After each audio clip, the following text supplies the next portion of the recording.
curiosity ride. Matrix webcast, Where the human spirit flies.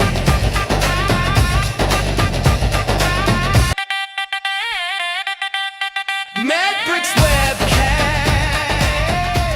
where the human spirit flies. Hey, welcome to the Medbricks webcast. This is Ramana Annamaraju. I'm the host. My last name is a long last name, Annamaraju. I don't ask you to spell it, but long. But anyway, that today was I'm associated with a cardiology. I used to run an imaging center, cardiac center. I used to do a lot of cardiac imaging in old times. Then probably our guest here was not even born, probably. It's like the ultrasound used to be like a small mini truck, almost 400 pounds. So yeah, that's kind of imaging I came from, and she's the state of the art. She does a lot of cardiac imaging. But before that, let me bring my best friend and I let my co-host Susan Davis. Let me bring her to the table. I want to be honest. Before she coming in, I can tell you something. She taught me something. Don't complain. Do the work. I want to complain every day. When then I think about Susan and say, okay, stop complaining. Let us do the work. That's what she motivated me. Welcome to the Medbix webcast. Poor, That was beautiful, brainy woman, and the another one is coming like you. Well, good evening, Ramana. That was the take home from one of our conversations. I love it. Don't complain. Do the work. I'll do the work. Yeah, I learned it from you. Thank you. But you're in a very cold place in Cincinnati. You're joining from Cincinnati. You're Joining teaching, from Cincinnati, yes. What are you doing there in Cincinnati? Well, I too am a cardiac lover, as you know, my specialty being, unfortunately, when the heart stops. So resuscitation is my bag, right? The first 2 to 6 minutes of cardiac arrest. So I'm very, very fortunate actually to be in Cincinnati because I'm spending the next couple of days training imaging teams here at Bon Secours Mercy Health in Cincinnati so that their teams are ready to respond if there is a low frequency, high risk event in an imaging area. So we're working with the sonography teams, actually, the Echocardiography sonography teams here in Cincinnati next couple of days. Pretty cool. You're in a hotel. Sometimes you don't move too much. It's a pretty Okay. yeah. I know. I've been through the hotel by Okay. time. Okay. Not good, but at least we are doing fine. But that after that, I'm going to talk about cardiac imaging, and with our upcoming guest, I'm going to introduce you in a second. But I'm going to talk after that. I'm going to present a topic. It is really my favorite topic about science, but not about just science with equations. I'm going to take you a journey into God's landscape. When I use a God in the sense that spiritual, kind of a very strange landscape, I'm going to take you, both of you.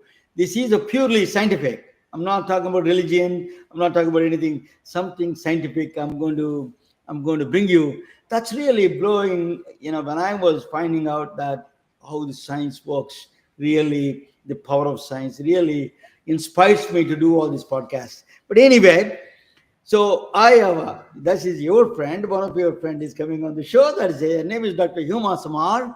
She is joining. Dr. Samar is from my home country, back home, and from Mumbai, India. She is, cardiac imaging. I love cardiac imaging. I told her one time. I spoke with her a few days ago. I told her I am not a doctor. I act one on TV. So it gives me everything about my knowledge of. But I used to have one imaging center running around cardiac. Cardiac imaging is my favorite field. I need to learn a lot more. But let me bring her Dr. Huma Samar. She's from Los Angeles. She's joining. Welcome to the Medbix webcast, Dr. Samar. Hi, Susan. Hi, Ramana. Thank you so much for having me here. I've seen a few of your webcasts and really enjoyed them and actually learned a lot. So I'm grateful for the opportunity to be here today. Thank you. Thank you so much. So tell me a little bit about your journey. Where did you do all this journey up to the Los Angeles Rancho Cucamonga journey? Yeah, sure. So, like you said, I am from Mumbai originally. I did my medical school in Mumbai, and then I came to upstate New York to SUNY in Syracuse to do my residency and fellowship. And then I stayed on over there as faculty at the VA in Syracuse, New York. And I went on to become the chief of cardiology of the VA over there. And after I had been there for several years, I actually decided to take a sabbatical for a year to do a fellowship in advanced cardiac imaging. Even back then, Ramana, it was very evident that multimodality cardiac imaging was really going to play a very critical role in patient management. And in this realm of non-invasive cardiology, multimodality images would really be needed and would make a big difference. So that prompted me to take that sabbatical for a year to get that extra fellowship training in cardiac CT and cardiac MRI. And after I finished that, I moved to Loma VA as the director of advanced cardiac imaging over there. And that's the position that I still hold. I have faculty appointments in both cardiology and radiology at Loma University, and cardiology faculty at University of California, Riverside. Beautiful. You have impeccable credentials. I remember, Dr. Samar, when I was doing ultrasounds, let us do ultrasound evolution. That used to be in Seattle, ATL, Advanced Technology Laboratories. I used to buy ultrasound machines. That's like in a truck, 18-wheeler truck used to come down and deliver. It is then when I have a color Doppler, we celebrated. I gave a big party when we had a first color Doppler. It was a huge machine. We had a motor inside to move the machine.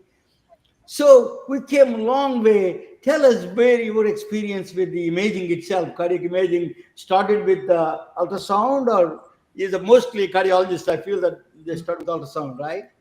You're absolutely right, Ramana. So the usual training that most fellows will get during a cardiology fellowship is going to be, in terms of non-invasive imaging, is going to be a lot of echocardiography, including TEs, transesophageal echoes.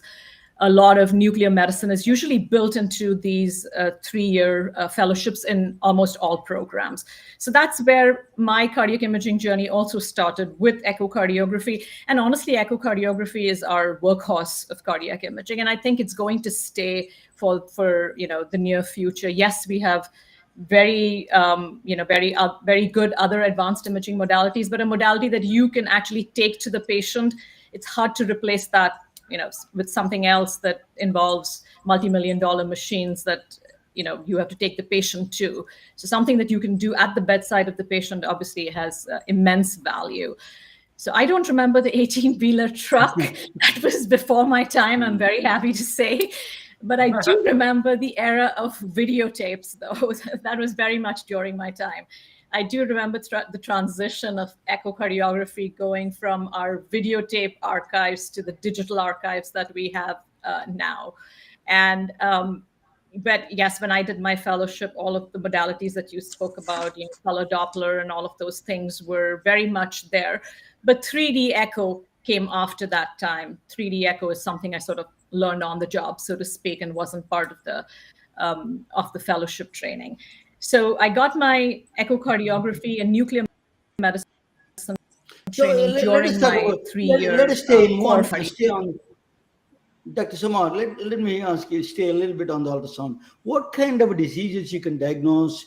Well, it is evolution. Evolution. You're talking about from big 18-wheeler to now with the iPhone. Complete evolution and the diagnosis and treatment. Diagnosis, at least. That what do you do with this present day technology? What else you can do? What are the more things you are doing from last 10 years or so with the ultrasound? Yeah, echocardiography has expanded over the years tremendously. When I started off, it was more very subjective imaging. We were not doing so much in the way of quantification. Even when it came to simple things like ejection fraction, or more complicated things like valvular heart disease, quantifying regurgitant valves like mitral regurgitation, quantifying aortic regurgitation. All of those things were being done more subjectively, just visual assessments. Whereas now it is pretty much standard of care to quantify any of the valvular lesions that you see on echocardiography. So when it comes to valvular heart disease, echo is the gold standard for assessing valvular heart disease. Before I hand over to Susan, one more thing I wanted to ask you. So it is a diseases, and also the machine equipment evolution is now we have a focused ultrasound, right? Portable ultrasounds that are coming in. It is you can do that in the this is kind of a change the landscape of the ultrasound business, because that's the eyes of a cardiologist, right?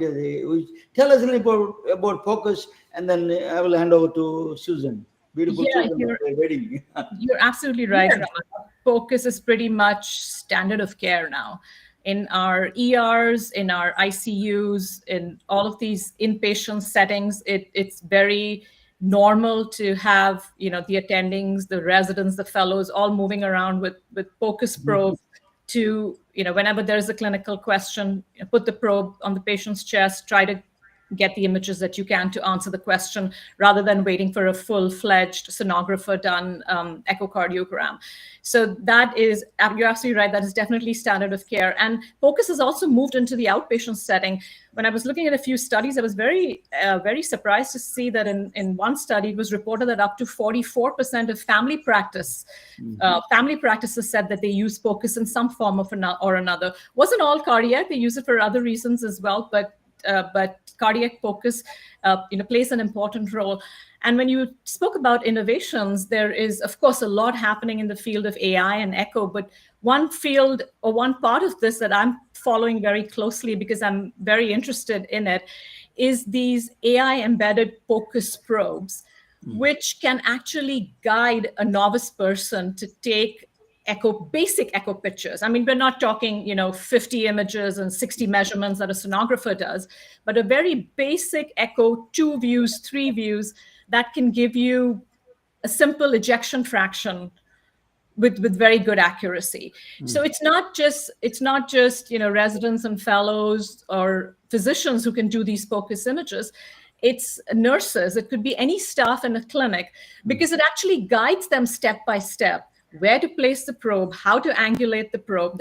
There are cartoons on the screen telling them that angulate downwards, clock the probe, anti-clock the probe. And the moment they get a diagnostic quality image on their screen, it automatically captures the image, and then the AI runs in the background and does the ejection fraction calculation. And you think about that, that's like really taking focus to new heights. You think about what we could do with that. We know that our heart failure patients, almost half of them present to primary care first. The other half, unfortunately, show up in the emergency room or in urgent care. But when they have symptoms, they don't come to see a cardiologist first. They go to their primary care physician. And very honestly, Ramana, making a diagnosis of heart failure is not one of the simplest things. Great point. Yes, the symptoms can be very vague. People can say they're fatigued, which, and you think about fatigue, the differential diagnosis is pages long. Heart failure is one of them. And the signs can be very subtle. So sometimes even the most seasoned cardiologists will struggle with making that definitive diagnosis of heart failure. So having that echo available right at that point of care can really make a difference. You have that quick 10-minute echo that your medical assistant or your nurse can do, and that tells you this patient's ejection fraction is 30%. You start therapy right there before waiting that 3-4 weeks before the patient gets a full-blown echo or gets in to see his cardiologist. You start medical therapy at the point of care and hopefully prevent that patient from deteriorating, from ending up in the emergency room.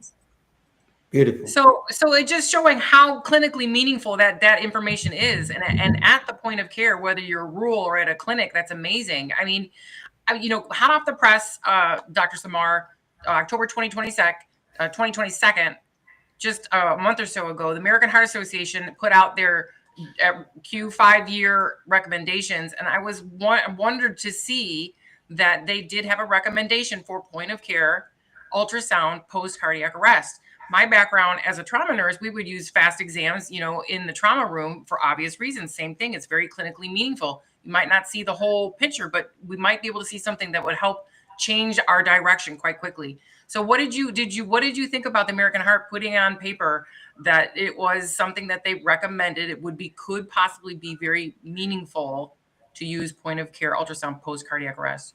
Absolutely. Good question. In cardiac arrest, it happens in a hospital setting. That is, again, a given. We do it on any cardiac arrest that happens in the hospital. Because again, at a cardiac arrest that happens in a hospital, there's so much staff around. You always have physicians around and so on. So it's very easy to do. But I think this will now take that point of care ultrasound to even our EMTs potentially, to a lot of different places where this can be available and can actually make a difference, where you truly would change what you would do. Like you said, does this patient need to be rushed to the cath lab, or is this a huge pericardial effusion? Is this a blown out RV, and does the patient have a PE? There's so much that you can tell so quickly from that focus ultrasound. Yeah, very exciting times. Absolutely. Yeah, go ahead. Anything? Go ahead, Romana. You're hogging this evening. No. Let us talk about other imaging. But the first and second one is the prevention part, right? In the cardiac prevention, cardiac CT. Every doctor talk about calcium scoring is the gold standard for the cardiac screening. For the prevention. So, what is your calcium scoring things? You can shed some light on it, and what are the modalities you use it in general? If you can, that would be very useful for not only for me, for everybody, for entire world, and the doctors also. Yeah, absolutely. So calcium scoring is a very simple CT scan. It's a non-contrast scan. You don't need an IV. You don't need contrast. You don't need any pre-medications. It's a very quick scan that gives us an idea of how much calcified plaque is in the coronary arteries of any patient. So that's basically what a calcium score does. Now, who is it recommended for? So guidelines recommend that if any patient is at an intermediate risk for coronary events, and where does this intermediate risk come from? We use these ACC-AHA calculators when we see patients in clinic to determine what their risk of a future coronary event is. And when you use those calculators, if you find patients in that intermediate risk zone, they're not really, they're not low risk, but they're not super high risk as well. They're somewhere in the middle.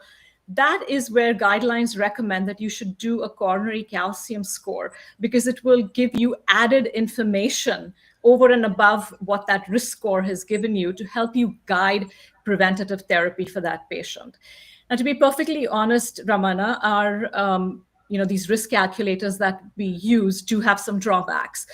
They don't take into account very important things like family history, obesity, waist circumference. These things don't feature in our calculators. So they do tend to systematically underestimate risk. So yes, a calcium score is definitely a very good test as a screening test to determine if what is your patient's risk of coronary disease is. But when we're talking about using calcium score, I think we should at the same time also talk about when we should not use calcium score, because we do see it used in situations where it's not going to help.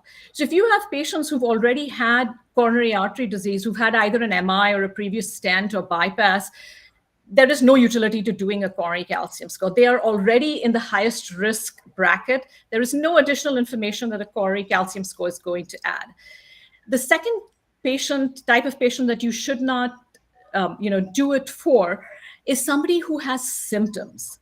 This is a screening test, a coronary calcium score. Like you said, a test that will help you in prevention and hopefully preventing that first event. But if somebody has symptoms, even if they're mild, even if they're non-specific, a calcium score is not a test for a symptomatic patient. It's a screening test for an asymptomatic patient to better risk stratify them. Dr. Samar, sorry. No, go ahead, Susan. I recently heard of calcium scoring. There's a new AI. We're doing calcium scoring from chest CTs, so they're kind of like an incidentary finding. Have you heard of that? That is actually very exciting. That is generating a lot of excitement in the cardiology community, in the preventative cardiology community as well. And we describe this as opportunistic screening. And this term has gained a lot of popularity in the last 2 years since they first coined it at RSNA, a couple of years ago. And what that basically means is that you're going to get the information that you would otherwise get from a dedicated Cori calcium score, from a CT scan that was done for any other reason, a CT of the chest. It's not a dedicated CT of the heart, it's a CT of the chest, for a pneumonia, for lung cancer screening, for detection of a P, for n number of reasons that a CT scan of the chest is done. You can get information about a Cori calcium score. Now, to be perfectly honest, Susan, this is not entirely new information. We've known this for as long as we've known how to look at CTs, that we can see Cori calcium on the CTs. Going back to 2016, our guidelines recommended that whenever any regular CT scan is reported, there should be some mention of what is the extent of Cori disease.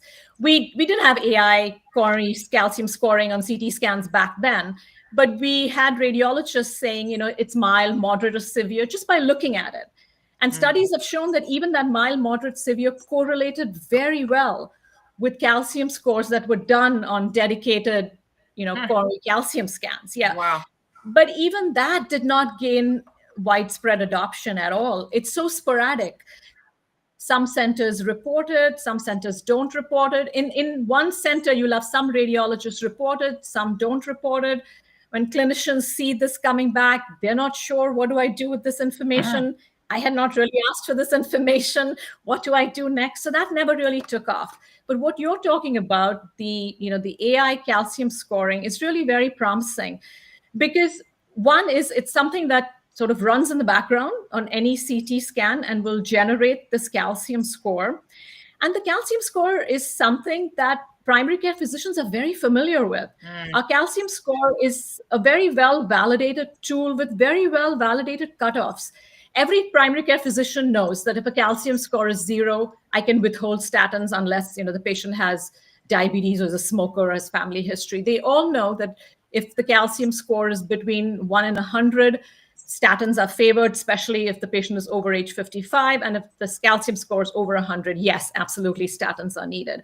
Something that's very well validated, very well known widely. And now with the help of this AI CAC, that is something that information can come onto any CT scan report fairly easily. So it's definitely very exciting. We can screen patients at a population level now. We do 1 million Cori calcium scores. We do 19 million CT scans for lung cancer screening. So now we can open up Cori screening to a much wider population. Let me follow up Susan's question a little bit about that. The coronary, when you take a calcium scoring with the CT, you're getting the state of at that time, state of the disease, right? You don't know how fastly progressing. So AI can help you to say how fast it is going to progress. Is that right? Or is that one of them? Am I right? Super resolution, right? Faster and super resolution. These are the AI words? No, so Susan, what you're talking about now is you're coming into the realm of coronary CTA. So a calcium score is a one-time screening test. Okay, you do that test to determine what's your patient's risk of disease, and based on that, you start, your preventative therapy. There is really no role to repeat a calcium score every year or every 5 years or 10 years, unless your patient starts off with a 0 calcium score and you decide that I'm going to withhold statin therapy because this patient is very low risk. So in that patient, you can repeat a calcium score at 5 years or 7 years and see, has there been a change and do I need to start therapy now? But when you have an abnormal calcium score, there is no utility to repeat that to either accelerate or decelerate your therapy. Then what you're talking about, what you need is a coronary CTA, which can look at not just a calcium score or not just calcified plaque, yes, but can also look at non-calcified plaque, what's described as soft plaque, which is the lipid-rich plaque, which is the precursor of your calcified plaque. So what happens is initial plaque deposition with lipid deposition and then inflammatory cells usually has a thin fibrous cap and is more prone to rupture. And as that plaque stabilizes, as we treat patients with statins and all these lipid-lowering therapies, and the amount of lipids in that plaque decreases and the plaque stabilizes, it calcifies. And when you have the calcified plaque, that is what you pick up on your coronary calcium score. But you don't see the lipid-rich plaque. You don't see the plaque that can actually rupture and cause an acute coronary syndrome on a calcium score. For that, you need a coronary CTA. So still, I'm not. My question is how aggressively spreading this calcium scoring, calcium plaque. We don't have any measurement of how aggressively blocking the coronary. Or is there any analytics can do that? AI analytics can tell you that, and a preventive way. Hey, this particular person, the progression looks like the mathematics is telling you the progression is going to be very aggressive with this person. Is there any something like that there available, Dr. Yes. Samar? Yes, and that's not, again, in the realm of the calcified plaque. That's more in the realm of the non-calcified plaque. Because when you treat patients with statins or with lipid-lowering therapies, what we can decrease is the non-calcified plaque. Once the plaque has calcified, it's not going to change much. It's not, yeah. So you can really make a difference is when you have the non-calcified plaque. And to your question, Ramana, yes. So now we have, with coronary CTA, we have the ability to do plaque quantification. So we can quantify, we can actually have a number as to what is the volume of plaque in every coronary artery and how much of that volume is calcified plaque, which is stable, and how much of that volume is non-calcified plaque, which with our lipid-lowering therapies, we can actually make a difference and cause that plaque to regress.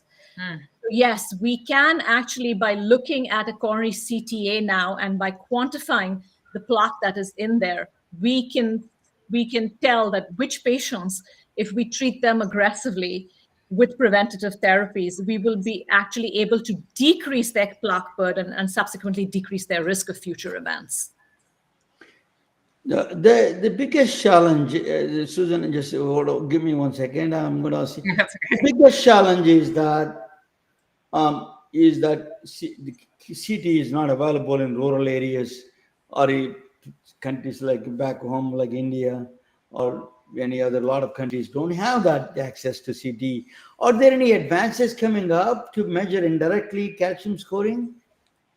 So yes. So, one of the things is, like we mentioned, the AI opportunistic CAC. We're looking at CT scans. The next, sort of taking this opportunistic CAC one step further, is determining calcium scores from chest X-rays, from a simple chest X-ray, which is ubiquitous. It's everywhere. It's not just rural, it's in all developing countries. It's very easily available. So there are AI algorithms that are looking to get us calcium scores from chest X-rays, but there's also now a special kind of X-ray machine.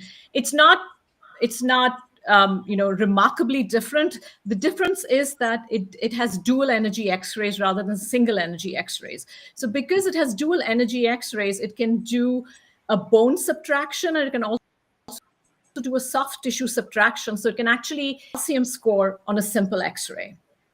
And that is something that is being studied as well. So yes, we may come to a point where we can do this coronary calcium screening from something as simple as a chest X-ray. We're not there yet, but we may be getting there. The other thing is mammograms. We do mammograms for all our female patients every year after age 40. They're also looking at what's called breast arterial calcification, something that is seen in every mammogram. You can see if there is calcification in the arteries of the breast and trying to correlate that with the risk of coronary disease. Oh my gosh, that's so amazing. Yeah. Absolutely. So a twofer, right? So these are all these opportunities. The point of care ultrasound. We're already there for CT. Chest X-ray, and now mammogram. We're there for mammogram. So there's 1, 2, 3 different ways that we can really bring care to the people in this highly innovative, entrepreneurial, crazed world. We still have to be of service to the people. And so with this amazing, I love these 3 examples of how to bring that amazing type of service to the people, making it accessible. Huma, that's exciting. Yeah, it is. It certainly is. And it really opens up the possibilities of being able to screen for coronary disease at a population level. Yeah. Being able to do this on a really wide scale. I think you're absolutely right. I think the future is very exciting. Very Let me, exciting. yeah, absolutely great, great, great. I didn't know that mammogram. You take all the mammograms and can extract that the data for the heart disease. Amazing. Let me ask you. I heard Dr. Nathan Wong was one of my. I interviewed him on my podcast. One of the things he was saying, LP little a is some kind of a protein testing can tell you the risk of the poor man's cardiac calcium scoring, probably that is. So it can tell you much easier. Tell me what is the role of the LP, a genetic testing does that? Yeah, I think LP little a definitely is a very powerful marker of the risk of coronary disease. We don't test for it enough. That's very evident. And I think slowly but surely it's the awareness for LP little a screening is increasing. And it really has the ability to change how we, again, risk classify our patients. Because you may have a patient that may have perfect looking LDL cholesterol, and you may feel that this patient does not need a statin or does not need any other further drugs that would help decrease their risk, or lifestyle modifications for that matter that would decrease their risk. But when you check an LP little a and it is super high, that completely changes how you think about that patient and how you treat that patient. So it definitely is a very, very useful additive test that we don't do enough of, unfortunately. Dr. Huma, I was going to switch. Is it time for you to do your presentation, Romana? Yeah, in a minute. Just Okay. I wanted to ask you when you come back after the presentation, you just go and ask questions. One of the questions I want to ask you about the nuclear thallium is a huge machine. I used to sell that actually. Then PET CT scan. These 2 modalities. Let us talk about that, the role, and are there any solutions for this huge, massively capital intensive equipment? So we're going to talk about that when I get back to you. A little bit of shed light on those 2 other imaging modalities, which is a nuclear thallium, and then the other one is that I was recently micro bubbles. Susan talks about all the times micro bubbles studies. Then PET CT scan and a little bit of the contrast they use. But I'm going to when I get back, I'm going to present a topic on very interesting. You're going to I want you to. It's kind of related to cardiology, but it's not exactly cardiology. I don't know where is my. Yeah, let me see that. Yeah, she didn't. Let me bring that this sheet. Yeah, very short presentation. That is a Dr. Huma Samar, where that's very short. Another question I'm going to ask her about the Indian catastrophe as Indians, how much we need to watch about the cardiac diseases. That's Dr. Huma Samar joining from Los Angeles. She's a cardiac imaging expert. Really good. I'm going to present a topic on something interesting. Maybe I hope so. Not measuring it. There is a new technology coming. She's just Dr. Samar is talking about a new technology. Is a focus ultrasound, for example. But there is something fantastic going on in somewhere else. I will tell you about that. We use everybody right now. We are all in the computers. We are all using computers, keyboards, and mouses, right? This last 20 years, how much ground plastics we accumulated in the dumping ground. 2 million keyboards are there right now. 4 million mouses under the ground right now. No, I want to change that one. It is not under the ground. Do you think where it is? in your body, in our bodies. That's it. They seep into the water, they seep into the air, they seep in the microplastics slowly lengthen. One of the main things for Susan and Dr. Samar to worry about is a cardiac disease. That is a proven peer-reviewed study from the seeping of these plastics, microplastics, can cause the number one disease, the cardiac disease, or coronary heart disease. The JAMA published actually March 29, in Journal of American Medical Association journal, very prestigious journal, published in March 29, 2024, last year. So the lungs affected, the placenta of the babies in the future, these are the health hazards for the pilot. So there is something we need to do, we can do about that. I'm going to talk, this is a magic, I'm going to do a magic wand and disappear all the keyboards and mouses same time. I tell you how I do that. Susan may believe that, but it's not. I do. I believe you. You believe that. Yeah. This is called no magic wand, actually, Susan. Sorry to disappoint you. But this is called surface electromyography. It is a very new, very strange. The use of it's like a watch, like a Fitbit. It's not a Fitbit. This is a very strange kind of a technology. The surface electromyography measures the electricity in the body. That's what it is. It measures but electricity is life. So this is going to change the entire world. I'm going to tell you, revolutionize the world. So how do you type it? How do you type something on the computer? Let me tell you what the process does in the brain. I'm going to tell you a landscape of the brain and mind and very strange world I'm going to take you. A thought is created in the brain. I want to press a T. A thought was created because there's a fractal geometry. The thought was all the neurons assemble in a certain way and say, press T. Okay. I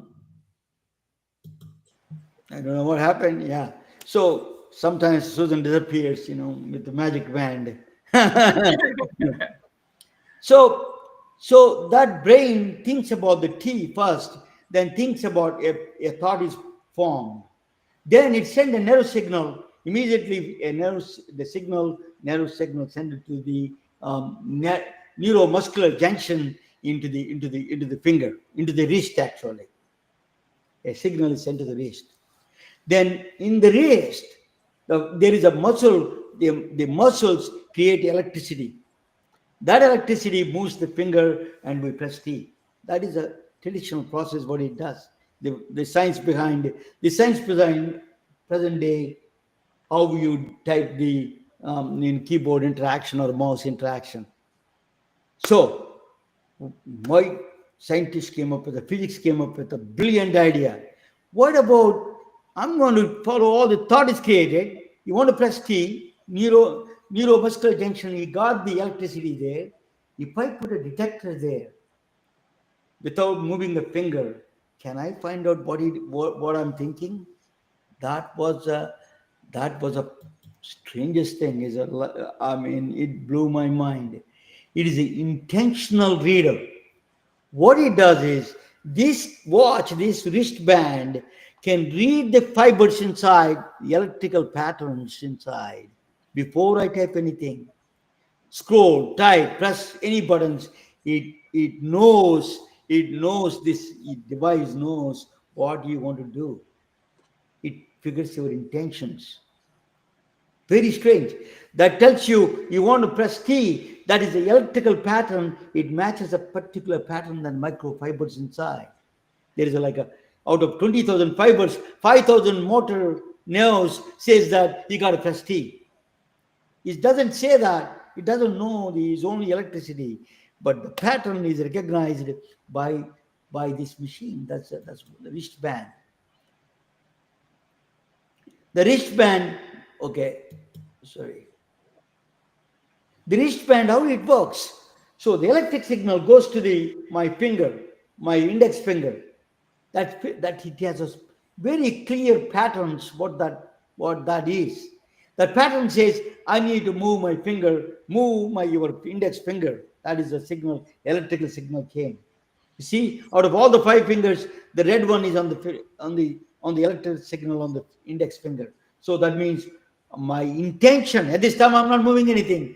My intention was read by the wristband. The moment it reaches the intention, there is a software. It comes in the picture. It tells you what is your gesture is. It's not a gesture that you're thinking, not with the hand moving. You don't move anything. It's a mind gesture. You're thinking of moving to your finger, index finger to press T. Little complex. Need to understand. So every letter has a pattern. That's what it reads. Not only I want to move the finger, and the T, there is a letter next to the T is R, but it doesn't press R because it recognizes the pattern in that index finger and goes to the T. It knows it is a T you're trying to press. UX interface does that. So what is so special about that? You can get rid of all the keyboards, all the mouses, once and for all, gone. You don't need a keyboard. You're thinking, it goes writing on the monitor. So there is no keyboard. Whatever you think, because it is electrical signal, it is recognizing, this pattern recognizing and writing what you wanted to say. Isn't it? That's a very intentional reading, a mind reading, in fact. It is an amazing science is being developed. So there are a lot of companies opened up right now. One of the companies is called Mudra. They sell it right now. It's called a Mudra wristband. You can buy for $350.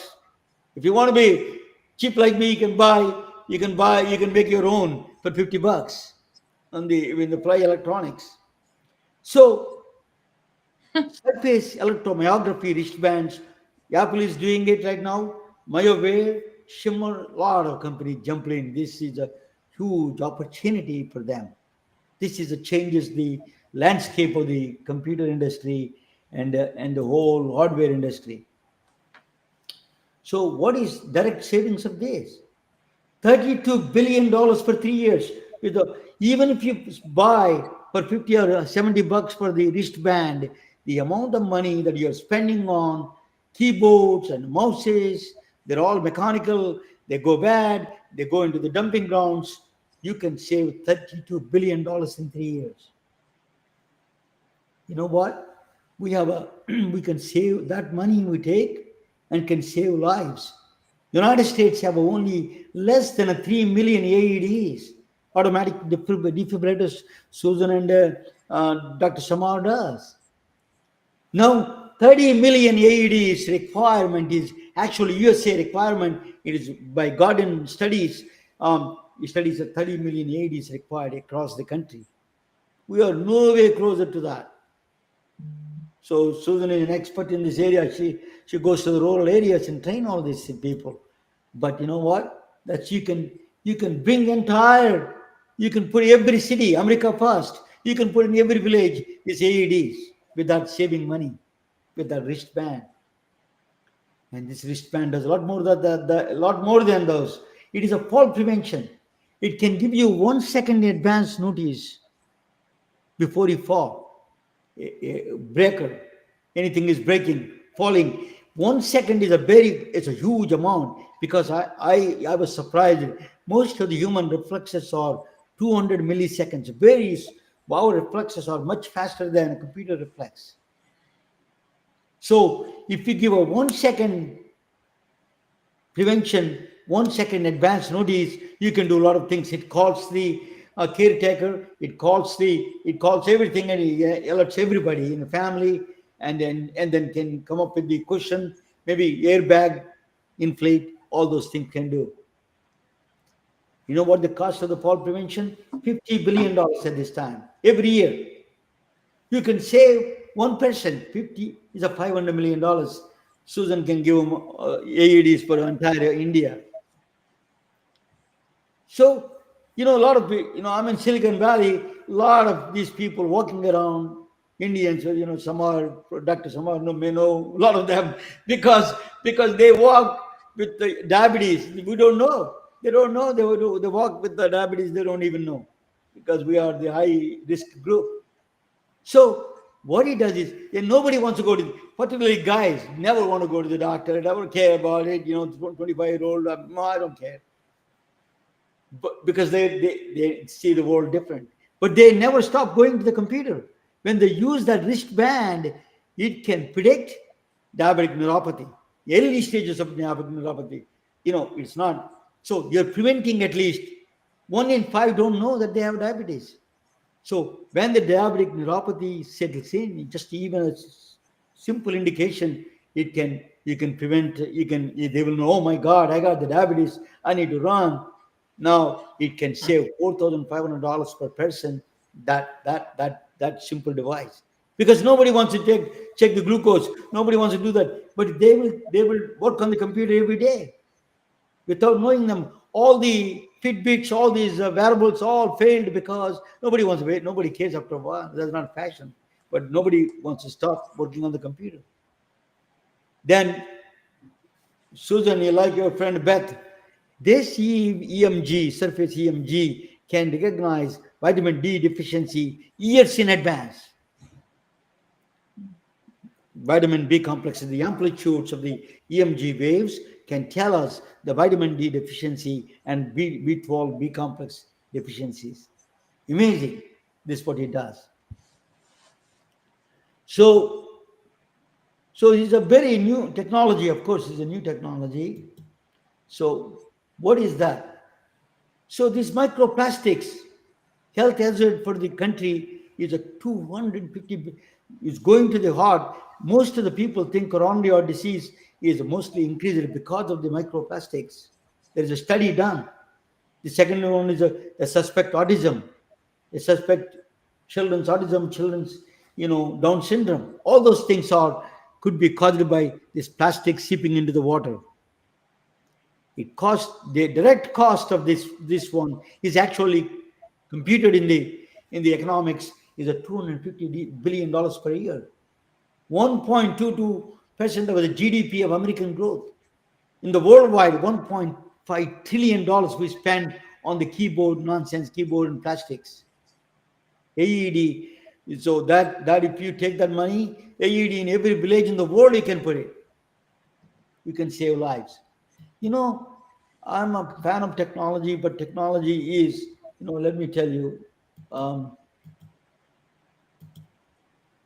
want to tell you, there are heroes also. I tell you why we need AEDs. I forgot this point. I want to tell you about AEDs. Why? AEDs, I'm going to give you real stories and real heroes here. That Phillips County, Montana, has a 4,000 population spread across 5,000 square miles. Cardiologist, there is 90 miles away, Dr. Samar, 90 miles away. AEDs is almost zero. They recognize the JAMA, the study done on them is a survival rate if they have a cardiac arrest is zero. If you go to Appalachia, Kentucky, I used to place doctors in Appalachian Mountains. I have to go Highway 23 all the way from Greenville. I used to go to Kentucky. Then I used to go to Kentucky. So Bluefield, Bradshaw, West Virginia, Bluefield, Hazard, Kentucky. My cousin used to work in Martin, Kentucky. All these areas, Pikeville, rural areas, they have coal mines. They have black fungus things. I used to carry water because we used to eat in the church because there is no restaurant even in some places in America. There's no food. So we used to go there and then eat that place. That's the only place in the mountains. So Appalachian Mountains, Kentucky, the 45 to 70 miles, there's no doctor, cardiologist there. AED is very few. Survival rate, the computer rate is a 5% if they have a cardiac arrest. Why in this country, America first?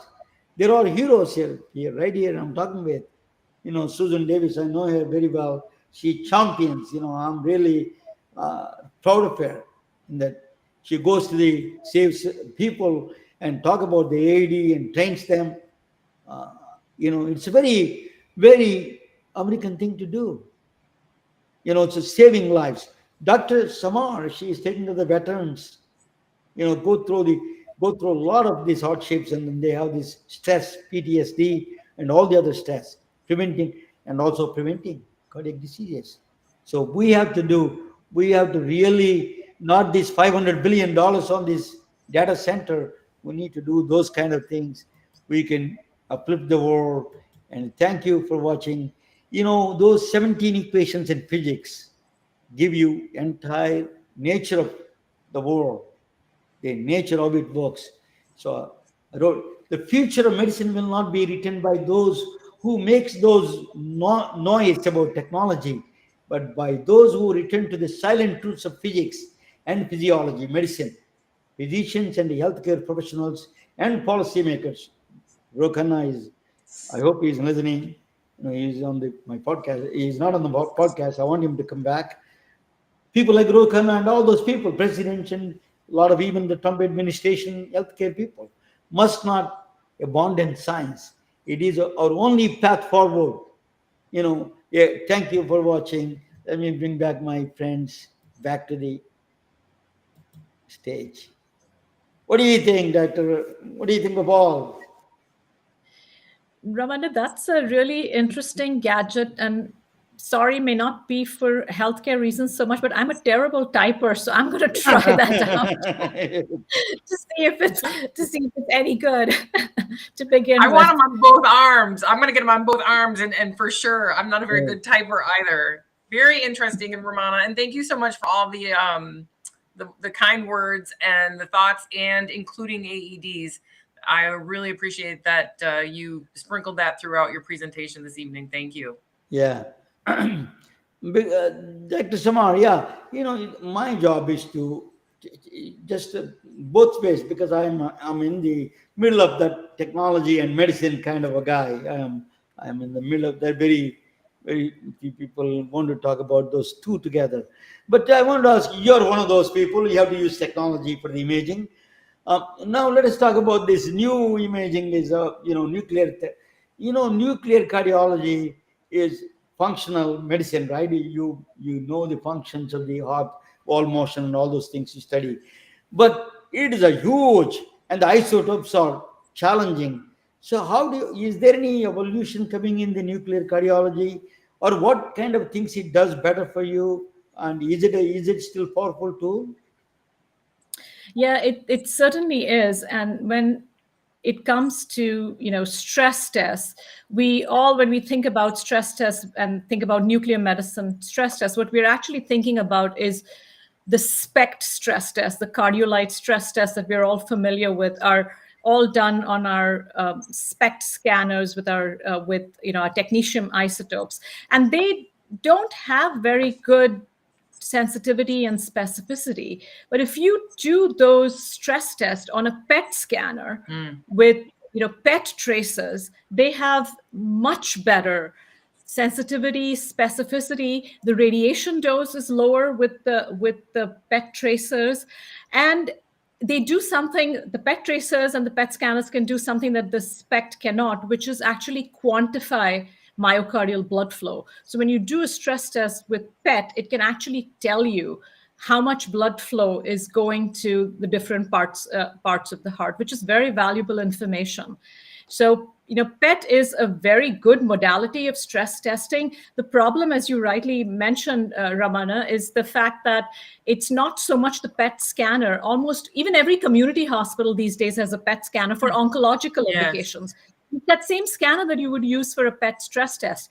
The rate limiting step has been, to a large extent, the radio tracer, because the tracers that are needed for PET scanning, or for perfusion PET scanning, which we need for the stress test, needed to have a generator on site. And the cost of those generators was anywhere from $30,000 to $40,000 a month, which is cost prohibitive for most community hospitals. I want to correct that.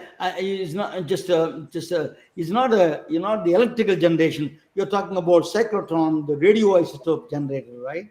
Yeah. The generator for the radioisotope. Okay. Yes. That's The generator for the cyclotron. We call it radioisotope. cyclotron. Physics people. We are physics nerds. We call it cyclotron. Yeah. That has to be on site. Yeah. So, and that's a huge expense, which does not make sense for a lot of centers. But now, just last year, the FDA approved a new a PET agent called flurpiridaz, which does not need the on-site generator. You can order it like order your cardiolite from your radio pharmacies as a unit dose. So if you have 2 patients for a stress test, you order 2 doses. If you have 10, you order 10.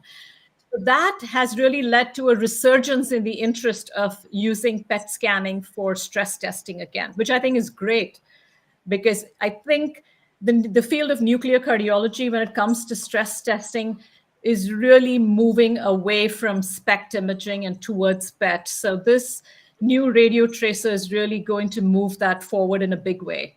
Susan, this is your field now. When you inject like radio tracers, like contrast injections, so are there any problems with that? And is it particularly if you're injecting FDG or all these new things coming up, are there any studies done? You got to be very careful. Sometimes of allergic reactions and. Oh, for sure. And it's, again, low frequency, high risk. But the interesting thing about non-invasive cardiology departments is first of all, their location. No one knows where they are. So if there is a problem in general, when there's a response from internal response teams, non-invasive cardiology tends to be kind of around the corner somewhere. No one really knows. We're conversely, like CT's always in proximity to the ER. MR, people aren't kind of sure where MR is. Echo, they're not too sure. Non-invasive cardiology, people are like, where is that? And then you have to look at the scope of practice of the people that are in that room. So yes, if they're giving any type of contrast media, anywhere contrast media is given, the opportunity from a reaction is 5 minutes or less. And so the response time, we do have, I should say it's kind of sort of job security. I do a lot of work in non-invasive cardiology and stress testing. Those rooms are small. They have a lot of equipment, making access tricky and difficult. So 0 to 5 minutes anaphylaxis to arrest is very possible. So I do a lot of work there. And the scope of practice is a varied, there's a varied amount of practitioners in there, sonographers, MAs, nurses, and we do a lot of work. And they respond well, but they do take a lot of practice. Dr. Samar, as I said, that I act one on TV as a doctor, but I'm not a doctor. I want to ask, I want to get education. I used to sell, PET CT scan, nuclear tele machines. One of them is the isotopes are rubidium and the FDG. I don't know the difference, where they use it, what they use it for. The new one, you're talking about the new one. What are these uses? Where do you use it? What purposes they use it?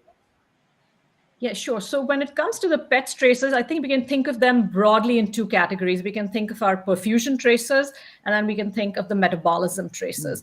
So the ones that people are mostly familiar with are the ones that are used in oncology, which is the FDG tracers, which are based on FDG, which has glucose molecule in it. And why do we use that? Because glucose is a source of energy for almost all cells, also for the myocardial cells. So yes, we use FDG tracers in cardiac imaging as well, but the indication for FDG tracers is much narrower. So we use it if we want to find out viability. So somebody has already had a big heart attack and we want to see that, is there any viable myocardium in that big area of scar? Is there any utility in, opening up that blocked artery that is supplying that? Is it the muscle is weakening? Is a part of muscle is dead? That's what you're looking for viability means? Correct. That in that area of myocardial infarction, are there still myocardial cells that are alive? Okay. And to do that, we'll use the FDG tracer. The other indication we use FDG for is actually for inflammation in the heart. So if we suspect someone has endocarditis, so an infection of a prosthetic heart valve, we will use FDG PET to be able to pick up that infection, which is very difficult to pick up on echocardiography sometimes. We use PET for other inflammatory conditions, FDG PET, sarcoid. If we suspect somebody has cardiac sarcoid, FDG is the tracer to use for that. So yes, we use FDG, but that's mainly for either viability or inflammatory imaging. You can club them in one bucket. And then the other tracers, which you was talking about, rubidium or N13 ammonia, or this new tracer that's come out, flupyridaz, they belong to the perfusion class of PET tracers.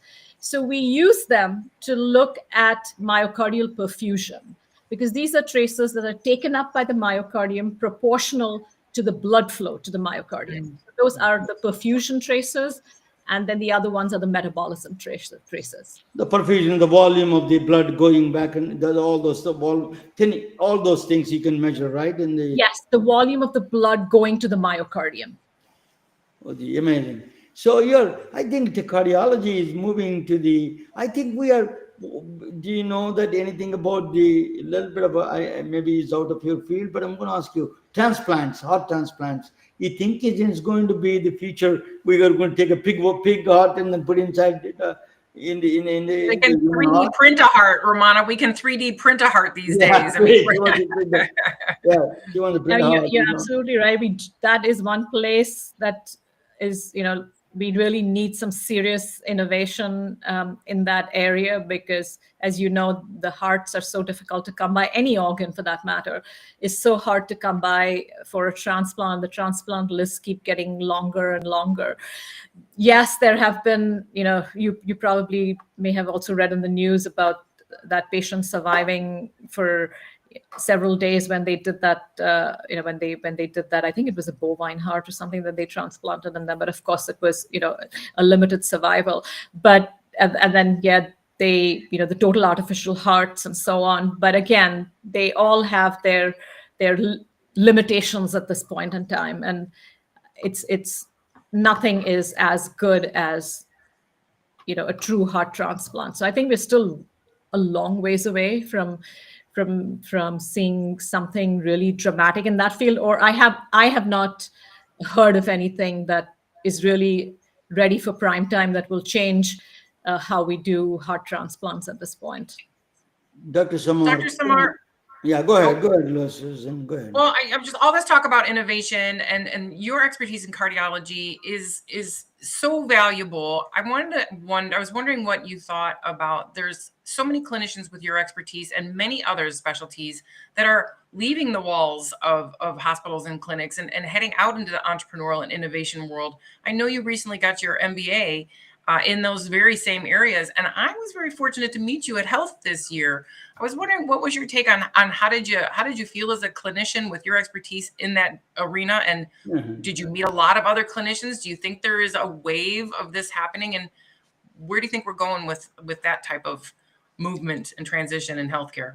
You're absolutely right, Susan. There are more and more clinicians who are entering this realm of entrepreneurship or innovation, whatever you want to call it. I think there were 200 plus clinicians at HLTH this year. And I think, and that number has been steadily increasing over the years, I'm told. It was my first time at that conference, but we are seeing more and more clinicians actively taking a part in whether it's industry, whether it's starting off their own startups or businesses or whatever. But you're definitely seeing a lot of clinicians sort of want to club their clinic, may not necessarily leave clinical practice entirely, but maybe club it with something else that allows them that creative freedom, or allows them to do something beyond the very regimented kind of medical practice that we tend to have at this point in time. So I think it's more for the freedom of creativity and to be able to do something more meaningful than. And taking care of patients, don't get me wrong, it's not like it's not meaningful. It's just the way with the scale. It's the scale with your expertise coming in early with these technologies. It's your expertise that will help some of these massive innovations at scale. If you guys don't come out of the hospital walls, then you can't help us out here, and that costs money and takes time. So you coming in and others like you into these amazing tech companies early really can serve their world in a grander, I wouldn't say a grander fashion. In addition to our patient care, I think you can affect millions and millions more lives. You're absolutely right on that. And I think clinicians stepping into roles like this and stepping into, these into companies that are in the healthcare field, I think is only going to take patient care forward. I think we really need to change that mindset of, looking at industry affiliations and people who step out of traditional healthcare with skepticism that, what are they doing? Patient care was supposed to be their calling, and this is some kind of, they're sort of doing something that they were not intended to do. I think we really need to move out of thinking that way. And that thinking is changing. It may be changing slower than we would like it to, but it most certainly is changing. And I think it would be great if it changed at an institutional level, where maybe we had institutions that allowed for this simultaneously, where you could be a clinician and, pursue something else that you're interested in at the same time. I think it would help to expand the field even further. Dr. Samar, I think the physicians learning technology and other things are much easier than a technologist learning entire medicine. I can tell you. You thank you so much. You educated us in the beautiful presence you have, and then you really gave a very value to the MedBricks webcast. It's truly an honor and a privilege to have you on the podcast. Thank you so much. Thank you, Susan, very joining much from Cincinnati cold weather. And then tomorrow we have you must watch the great guest, there's a kid, 11-year-old kid, he spoke with us, Sanjay Gupta in CNN. It just blew my mind, so what it shows that it shows that our minds are limited by our own thoughts. You can expand our minds to so much potential there. Doesn't matter. Actually, what you're proving is that we all can expand our brains in much more bigger and understanding things much more easier. Thank you so much, Dr. Samara. I'm truly honored to have you. Thank you so much. It's a fun talking with you. And Susan, thank you for joining with all the cold and all the stressful day. Thank you all. Good night. Thank Susan, you, Dr. Samar. thank you so much for having me. I had a lot of fun. Thank you. Thank you so much. And thank you for taking care of our veterans. Good night. Thank you. We are retelling their stories through our patented designs that can be worn on scrubs, t-shirts, printed on conference bags, and endless other promotional materials. Daily Wear for Medicine is the first ever of its kind to create curiosity in medicine through visual art. We at MedBricks are celebrating unsung heroes of the past who made enormous contributions to the field of medicine through our unique campaign called Daily Wear for Medicine. You can wear it, carry it, and give it.